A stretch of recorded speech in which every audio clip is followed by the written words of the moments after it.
In na koncu še nasvet iz kalčka, ki bo prišel prav vsem, ki vas že pesti spomladanska utrujenost. Jelena, zakaj pride do spomladanske utrujenosti? Ja, pride predvsem zaradi tega, ker ljudje ne živijo tako optimalno skozi celo leto, posebej pa čez zimo, ker v bistvu zima je čas, ko telo rabi počitek, ne rabi intenzivnega dela ali recimo intenzivne vadbe. Se moramo tudi posvetiti pravilni prehrani, o kateri smo se že pogovarjali v zimskem času. Pa predvsem zaradi tega, ker marsikdo tudi zboli, dobi antibiotike, tudi starejši ljudje, tisti, ki so občutljivi ali imajo kakršnekoli druge zdravstvene težave.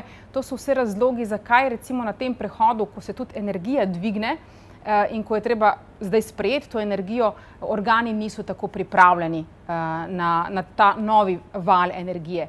Zaradi tega se zgodi spomladanska utrujenost, posebej tudi tisti ljudje, ki imajo kakršnekoli težave z jetri, ker to je bolj v ospredju v tem spomladanskem času.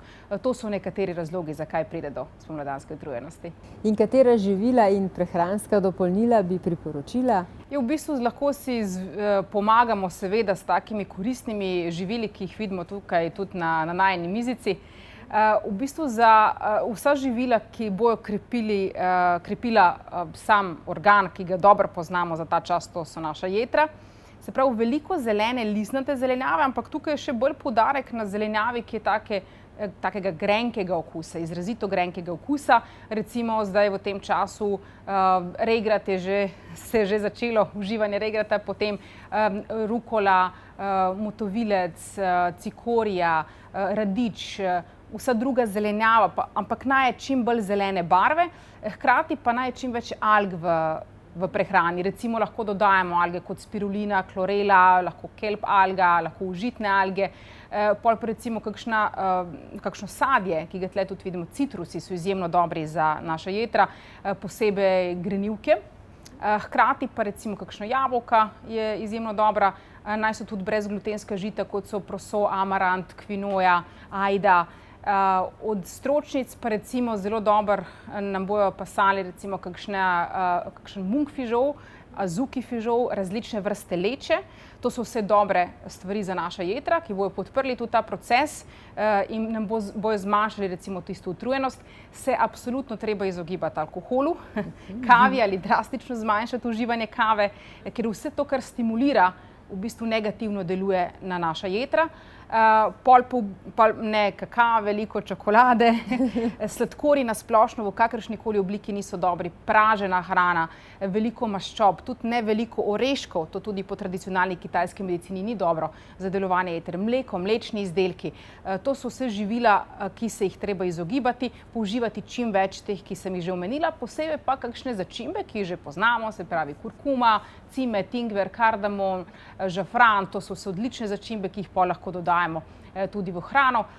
Seveda so tudi kakšna prehranska dopolnila, različne trave, ki jih dobro poznajo gledalci, najbrž kakšna pirina ječmenova, kamutova trava, tudi v kakšni taki presni obliki, različni sokovi, ki jih pol stiskamo iz take zelene listnate zelenjave, pol recimo posebej zelo dobro za delovanje jeter hešovu, šatavari in marsikaj drugega. Probiotiki pa nam bojo tudi podprli delovanje našega prebavnega sistema, ki tudi posledično bo deloval dobro na jetra. In kaj lahko poleg optimalne prehrane še naredimo? V bistvu zelo pomembno je, da ne hitimo tudi v te aktivnosti. Ker zdaj, ko je tak sonček, potem bi zdaj hoteli čim prej, da smo čim več v naravi ali se ukvarjamo s kakšnimi fizičnimi aktivnostmi. To je vse lepo in prav, ampak telo ni še tako pripravljeno, ker je bilo v enem stanju mirovanja, tako da je treba začeti s takimi lahkimi vajami.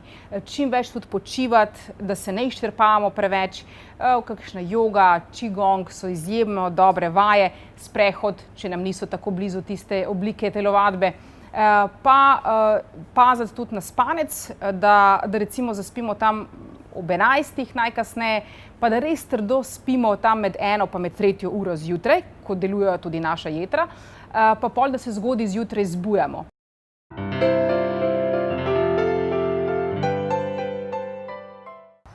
Mi pa vam želimo, da bo spomladanske utrujenosti čim manj in čim več spomladanskega sonca. Lepo se imejte in nasvidenje v naši prihodnji oddaji.